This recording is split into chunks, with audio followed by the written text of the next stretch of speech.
মাদ্রাসা এবং মসজিদে আমরা জুম্মার নামাজ পড়েছি। আমি আমার হুজুরগণ হাফেজ হুজুরকে আল্লাহ সর্ব স্তরে করবে ইনশাআল্লাহ। উনি আমাদের এই এলাকার খুব আলেম ওলামা ছিলেন। আপনারা জানেন যে 94 সালে যখন আমি কমিশনার ইলেকশন করি, এখানে একটা মাহফিলের আয়োজন করেছিলেন। আমাকে তখন বললো, দাওয়াত দিচ্ছে যে আপনি আসেন। আমি তখন এই মাহফিলে আসলাম। আসার পরে এখানে আমার জন্য আমার সঙ্গে আপনারা জানেন 25 নম্বর ওয়ার্ডে কমিশনার মাসুদ স্যার যে সবসময় টুপি পরে থাকতো, উনি আমার একটা মামু তুমি যাবে আমার চলে যাবে তোমার গাড়িতে। তো আমি তাকে নিয়ে এখানে আসলাম। সে ইলেকশনের সময় কমিশনের ইলেকশনের সময় সে একটা হুন্ডার এক একটা ঘুরতো। সবাই জানে যে উনি একটা ঘুরে উঠে কেউ ভোট দিবে নাকি। আমরা যখন 94 এখানে ওয়ার্ড মাহফিলে আসলাম, আমাদের এখানে বুজুর্গরা তখন পুরো আসাম সাহেব হাজি হুজুর সাহেবের বড় ছেলে উনিও ছিল, ছোট ছেলেও ছিল। তো আমারও তারা দোয়া করে দিল এবং মাসুদ কমিশনের বলে আমাকেও দোয়া করেন।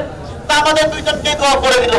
ইনশাআল্লাহ আমরা দুজনেই কমিশনার হয়েছিলাম এই হাফেজ হুজুরের মাদ্রাসার দোয়া নিয়ে। ইনশাআল্লাহ আমি আজকে এখানে আমার দোয়া নিতে আসছি যে আজকে আমাকে তারা দোয়া করেছে।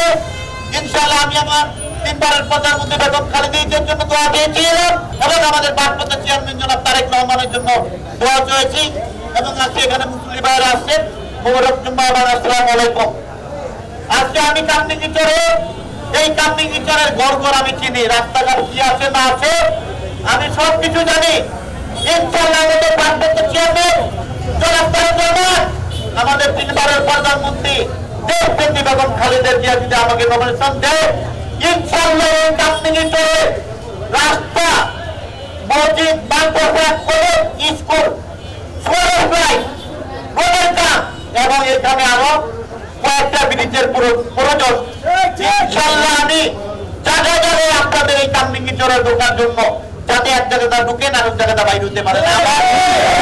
আমার 24 নম্বর ওয়ার্ডে যেরকম আমি গলি গলি করে গেছি, ইনশাআল্লাহ আল্লাহ যদি আমাকে এমপি করে আপনাদের এই এলাকার কামনিঙ্গি চর 56-57 নম্বর ওয়ার্ড যারা আছেন, ইনশাআল্লাহ এই এলাকাতে আমি এটা যাতে কামনিঙ্গি চর না বলে, এটা মডেল কামনিঙ্গি চর। আমি এই কামনিঙ্গি চরকে ইনশাআল্লাহ মডেল হিসাবে রূপান্তরিত করব, যাতে গুলশান বলে যেভাবে নাগরিক সুবিধা থাকে ইনশাআল্লাহ এই কামনিঙ্গি চরে আমি এই নাগরিক সুবিধা দিব ইনশাআল্লাহ। আপনারা আমার জন্য দোয়া করবেন। আমারও ইনশাআল্লাহ নমিনেশন দিলে আপনাদের সহ এই কামনিঙ্গি চর 56-57 যখন এই কামনিঙ্গি চরের আমাদের এমপি ছিল, তখন আমি কমিশনার ছিলাম। আপনাদের হাক্কুলিবার পাশে তো এটাকে আমি কন্ট্রাক্টর ছিলাম, এই দেলোর ভাই আমার সঙ্গে ছিল। আমরা মিলে কামনিঙ্গি চর যখন আমরা ব্রিজ বানিয়ে দিই, তখন এই কামনিঙ্গি চরে উন্নয়নের ছোঁয়া লাগে।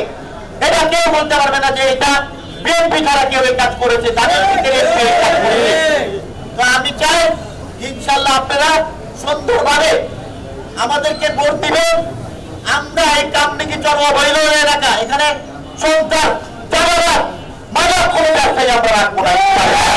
এই কামনিঙ্গি চরকে সন্ত্রাস মুক্ত ঘোষণা করবো এবং কামনিঙ্গি চর নাম বলা যাবে যাতে বলে কামনিঙ্গি চর মডেল কামনিঙ্গি চরে যাবো আমরা।